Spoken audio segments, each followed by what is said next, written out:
Hello दोस्तों, रश्मि बाइटी stories में आपका स्वागत है। बहुत देर से कोई बस नहीं आई। मैं खड़े खड़े उकता सी गई। अजीब सुस्ती ने मुझे घेर लिया। मेरे आसपास लोग खड़े थे, बतिया रहे थे, कुछ इधर उधर विचर रहे थे। मैं उन सबसे निर्विकार अपने अकेलेपन से जूझ रही थी। निगाह तो जिधर से बस आनी थी उधर चिपक सी गई। मन में एक प्रश्न यह भी उठ रहा था कि मैं जा क्यों रही हूँ। ना अम्मा ना बाबूजी, कोई भी तो मेरा इंतजार नहीं कर रहा। तो क्या लौट जाऊं? पर यहाँ अकेली कमरे में क्या करूंगी? होली का त्योहार है। अलमारी ठीक कर लूंगी, कपड़े धोकर प्रेस करने का समय मिल जाएगा। 4 दिनों की छुट्टी है, समय ही समय है। सब अपने घर परिवार में होली मना रहे होंगे। किसी के यहाँ जाना भी अजीब लगेगा।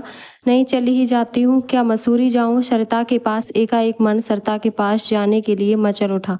सरिता मेरी प्यारी सखी, हमारी ज्वाइनिंग एक ही दिन की है। दोनों ने पढ़ाई पूरी की थी कि लोक सेवा आयोग से सीधी भर्ती के तहत हम इंटर कॉलेज में प्रवक्ता पद पर नियुक्त हो गए। प्रथम तैनाती चमोली में मिली। चमोली एक सुंदर पहाड़ी शहर है जहाँ कस्बाई संस्कृति की चुलबुलाहट है। सुंदर आबो हवा, रमणीक पर्यटन स्थल, खूबसूरत मंदिर, आकार बदलते झरने, उपनिवेश राज के स्मृति चिन्ह और भी बहुत कुछ। खिली धूप और खुली हवा, ठंडा है किंतु घुटा हुआ नहीं। मैदानी क्षेत्रों की न धुंध न कोहरा, सब कुछ स्वच्छ निर्मल। जल्दी ही हमारा मन वहां रम गया। दोनों पढ़ने वाले थे। शीघ्र ही हमारी दोस्ती परवान चढ़ने लगी। साथ भोजन करने से खाने का रस बना रहा। पहाड़ी जगह, सीधे सरल जन, रंग बदलते मौसम, रसीले फल और शाम को टहलना।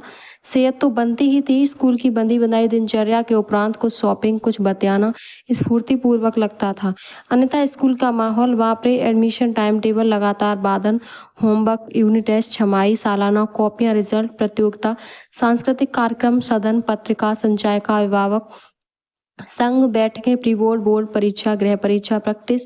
उफ, कहीं कुछ चूक हो जाए तो दुनिया भर की फजीयत। इन सब के बाद 1.25 महीने की गर्मियों की छुट्टी। अधिकांश उड़ जाते अपने स्थायी बसेरों की ओर। मैं भी चमोली के शीतल मनोहारी वायुमंडल को त्याग तपते कानपुर में अम्मा बाबूजी की शीतल छांव में जाने को बेताब रहती। अम्मा बाबूजी की दवा, खुराक, सामाजिक व्यवहार, कपड़ों की खरीदारी में कब ग्रीष्म अवकाश फुर हो जाता कुछ पता ही नहीं चलता। आते आते भी मैं जल्दी आऊंगी कहकर ही निकल पाती। बीच में कुछ दिन मसूरी में दीदी और जीजा जी के पास रहती। वे भी इंतजार सा करते रहते। दीदी कमजोर थी, 3 बच्चे छोटे छोटे। किसी भी जरूरत पर मुझे जाना पड़ता था। मेरे बार बार चक्कर काटने से सरिता खींच जाती थी। एक दिन तो फट पड़ी। गजब की ठंड थी, पहाड़ियां बर्फ से लकदक हो रही थी। रुक रुक कर होती बारिश ने सबको घरों में रहने को मजबूर सा कर दिया। बर्फीली हवा ने पूरी वादी को अपने आगोश में ले लिया। मैं छुट्टी की एप्लीकेशन और लैब की चाबी लिए सरिता के घर की ओर चल दी। दरवाजा खटखटाया। कुछ देर यूं ही खड़ी रही। सरिता को आने में समय लगा। बिस्तर में रही होगी। हाथ में बैग देखते ही बोली, इस मौसम में इतनी ठंड में चिड़िया भी घोंसले में दुबकी है और एक तू है जो बर्फीली हवा की तरह बेचैन है। मसूरी से जीजा जी का फोन आया है। हनी को चोट लग गई, शायद ऑपरेशन कराना पड़े। तेरे तो कई ऑपरेशन कर दिए इस बुलावे ने। सरिता ने बात पूरी सुने बिना जिस विप्रुतता से मेरे हाथ से चाबी और एप्लीकेशन झपट कर दरवाजा खटाक से बंद किया, वर्षों बाद भी उसका कसैलापन धमनियों में बहते खून में तिरने लगता है। सरिता की बात से नहीं, हनी के व्यवहार से। पिछली बार जब मैं वाऊ और मेरे सफर के बाद मसूरी पहुंची तो बड़ी देर तक हनी और बहू मिलने नहीं आए। हनी के मुख से निकले बाग कि मौसी फिर आ गई ने अनायास मुझसे मेरा साक्षात्कार करा दिया।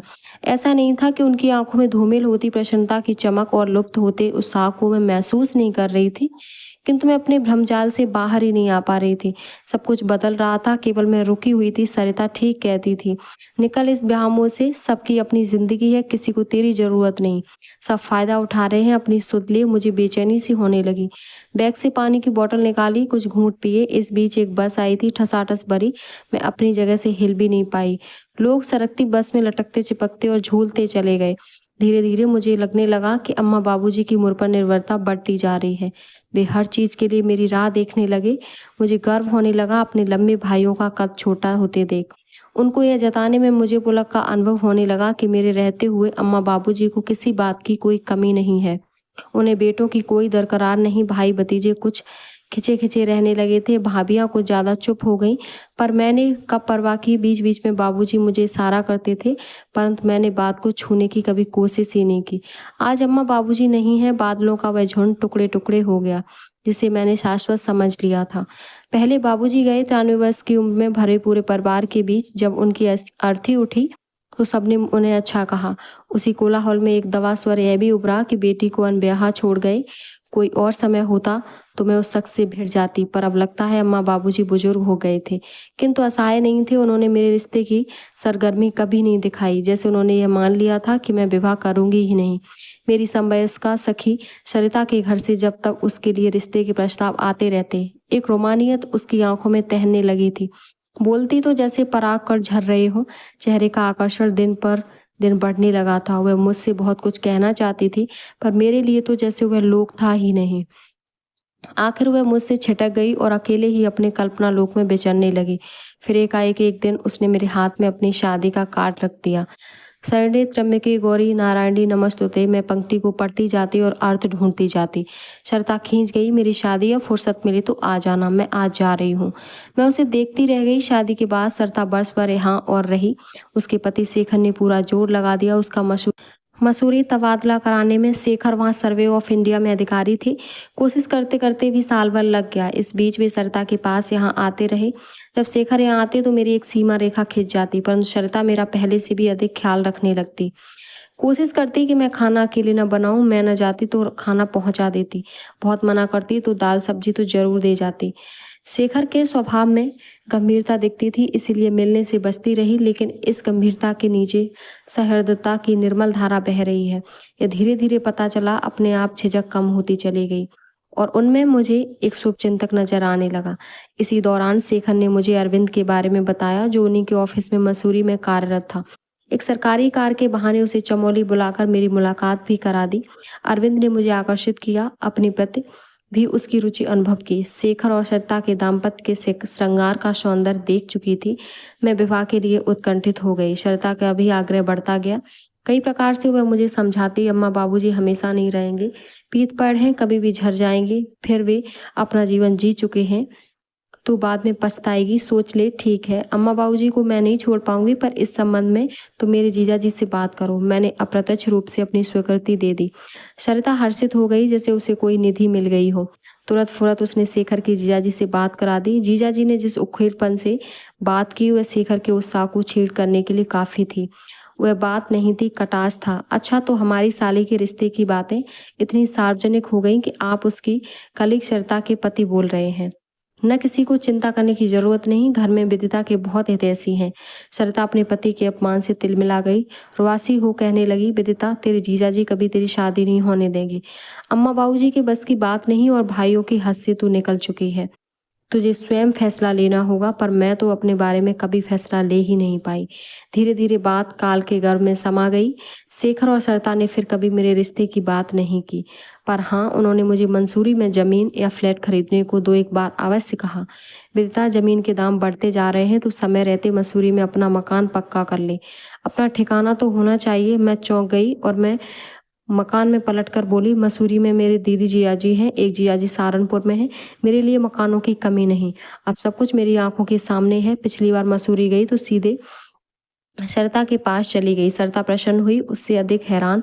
उसके 2 सुंदर बच्चे हमेशा की तरह मुझसे चिपक गए। उनके लिए जो लाई थी उन्हें पकड़ा दिया। सरिता बिगड़ी, मैं चुप रही। सरिता कुछ ढूंढने लगी, बच्चों को लॉन में खेलने भेज दिया। विदिता कुछ परेशान लग रही है, सब ठीक है ना? मेरा गला भर आया। स्वयं पर दया आने का यह विचित्र अनुभव था। शब्द नहीं निकल पाए। सरिता पानी ले आई। अच्छा, पहले पानी पी ले, थोड़ा आराम कर ले, कहकर सरिता रसोई की ओर जाने लगी। मैंने रोक दिया। सरिता, शेखर ने से कहा, कहना कि मेरे लिए कोई छोटा सा फ्लैट देख ले। सरिता फट पड़ी, अब आया तुझे होश? जब पहले कहा था कि अपने लिए मकान देख ले, तब तो तूने कहा कि मेरे बहुत सारे मकान हैं। कहाँ गए वे सारे मकान? अब याद आ रही है मकान खरीदने की, वह भी मसूरी में। सरिता और उसके पति ने मकान ढूंढने की कवायद शुरू कर दी। जमीन भी देखी। जमीन शहर से बहुत दूर थी, अकेली प्रौढ़ा के लिए ठीक नहीं थी लगा, और शहर में फ्लैट बहुत महंगे थे। धीरे धीरे दोनों चीजें मेरी पहुंच से बहुत दूर चली गई। अब अम्मा भी नहीं रही। बाबूजी के जाने के 6 वर्ष बाद अम्मा भी छोड़कर चली गई। ऐसा लगने लगा कि जैसे मेरे जीवन का उद्देश्य ही खत्म हो गया। अब कहाँ जाऊं? सचमुच एक व्यामोह में कैद थी मैं। अब भ्रम टूटा तो 52 वर्ष की फिसलती उम्र के साथ अकेली खड़ी हूँ। भीड़ में कुछ हलचल हुई, शायद कोई बस आ रही है। बैग संभाल लिए, बस आ गई।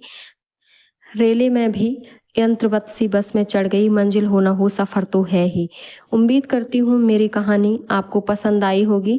अपना विचार कमेंट बॉक्स में ज़रूर बताएं और हमारे चैनल को सब्सक्राइब करें। धन्यवाद।